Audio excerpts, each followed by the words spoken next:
एक बार की बात है, बादशाह अकबर की सबसे प्यारी अंगूठी अचानक गुम हो गई थी। बहुत ढूंढने पर भी वह नहीं मिली। इस कारण बादशाह अकबर चिंतित हो जाते हैं और इस बात का जिक्र बीरबल से करते हैं।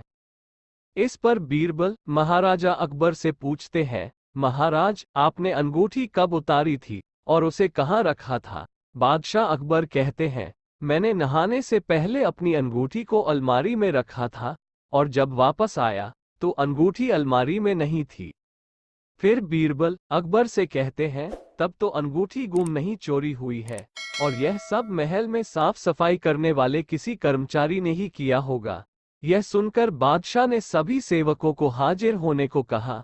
उनके कमरे में साफ सफाई करने के लिए कुछ 5 कर्मचारी तैनात थे और पांचों हाजिर हो गए। सेवकों के हाजिर होने के बाद बीरबल ने उन सभी को कहा, महाराज की अंगूठी चोरी हो गई है, जो अलमारी में रखी थी।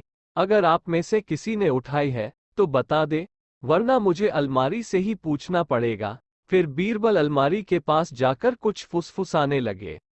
इसके बाद मुस्कुराते हुए पांचों सेवकों से कहा, चोर मुझसे बच नहीं सकता है, क्योंकि चोर की दाढ़ी में तिनका है। यह बात सुनकर उन पांचों में से एक ने सबसे नजर बचाकर दाढ़ी में हाथ फेरा, जैसे कि वो तिनका निकालने की कोशिश कर रहा हो। इसी बीच बीरबल की नजर उस पर पड़ गई और सिपाहियों को तुरंत चोर को गिरफ्तार करने का आदेश दिया। जब बादशाह अकबर ने उससे सख्ती से पूछा तो उसने अपना गुनाह कबूल कर लिया और बादशाह की अंगूठी वापस कर दी। बादशाह अकबर अपनी अंगूठी पाकर बेहद प्रसन्न हुए।